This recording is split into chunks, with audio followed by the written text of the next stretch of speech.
अस्सलाम वालेकुम। आज हम बात करेंगे special cases of work done की।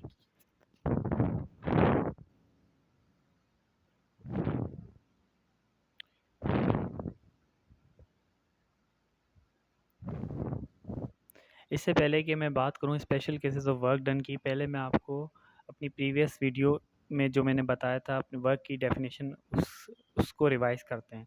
Work is done when object moves parallel to the direction of applied force.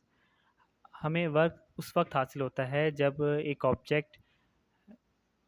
उस ऑब्जेक्ट पे फोर्स अप्लाई की जाए और वो डिस्प्लेसमेंट कवर करे parallel to the direction of force. ठीक है।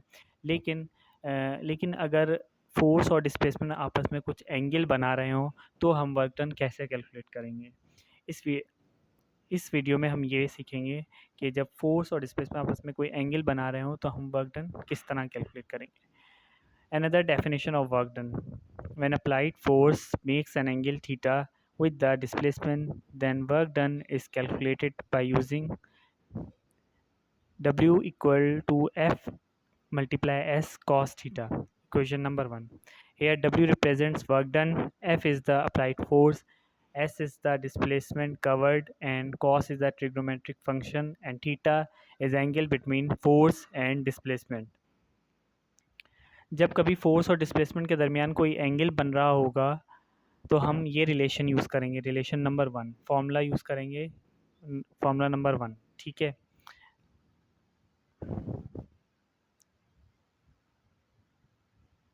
अब हम बात करते हैं कुछ special cases of work done की।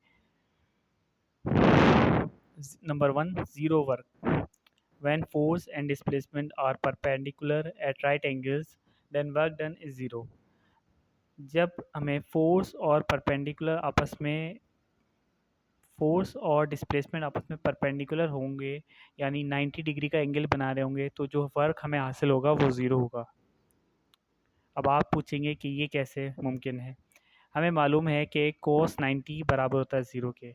अगर हम थीटा की जगह 90 रखते हैं तो ये बन जाएगा कॉस 90, और कॉस 90 की वैल्यू होती है ज़ीरो, तो ये पूरी टर्म मल्टीप्लाई होके ज़ीरो हो जाएगी। तो हम कहेंगे कि work done will be zero.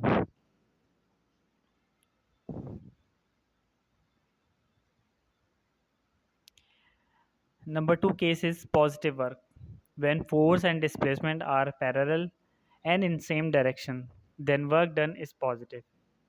जब फोर्स और डिस्प्लेसमेंट आपस में पैरेलल हो और वो सेम ही डायरेक्शन में हो तो हमें जो वर्क हासिल होगा वो पॉजिटिव वर्क होगा। अब पैरेलल डायरेक्शन में होने का मतलब है कि फोर्स और डिस्प्लेसमेंट के दरमियान जो एंगल होगा वो ज़ीरो होगा,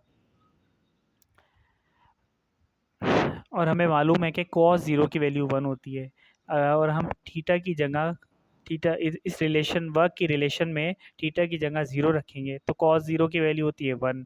तो इन सबको मल्टीप्लाई करेंगे तो हमें रिजल्ट आएगा, वर्क जो ऑब्टेन होगा वो फोर्स इंटू डिस्प्लेसमेंट होगा। It is the maximum work done, और यही मैक्सिमम वर्क डन होता है जब फोर्स और डिस्प्लेसमेंट आपस में पैरेलल हो और इन द सेम डायरेक्शन में हो, तो हमें मैक्सिमम वर्क डन हासिल होता है।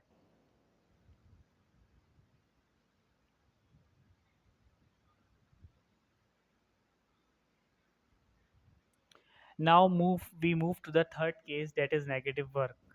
When force and displacement are parallel and in opposite directions, then work done is negative. जब फोर्स और डिस्प्लेसमेंट की डायरेक्शंस जो हैं वो अपोजिट हों और फोर्स और डिस्प्लेसमेंट पैरेलल में हो तो हमें जो वर्क हासिल होगा वो नेगेटिव वर्क हासिल होगा। अब हम इस फिगर में देख सकते हैं कि फोर्स और डिस्प्लेसमेंट आपस में अपोजिट डायरेक्शंस में हैं, तो यहाँ जो एंगल बनेगा वो 180 डिग्री बनेगा, और हमें मालूम है कि कॉस 180 की वैल्यू होती है -1। अब कॉस थीटा की जगह हम पुट करेंगे 180, और कॉस थीटा की 180 की वैल्यू होती है -1।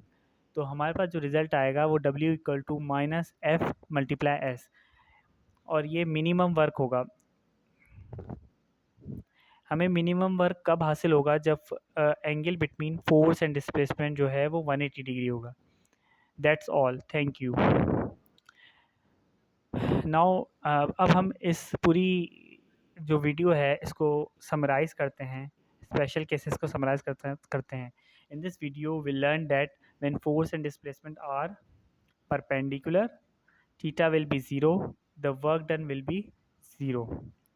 When force and displacement are parallel and in a same direction, theta equal to 0 and work done will be maximum. When force and displacement are parallel and in opposite direction, theta equal to 180 degree and work done will be minimum. I hope you understand the video special cases of work done. Um, Thank you. If you like, if you like my YouTube channel, then please share among with your friends and subscribe to it. Thank you.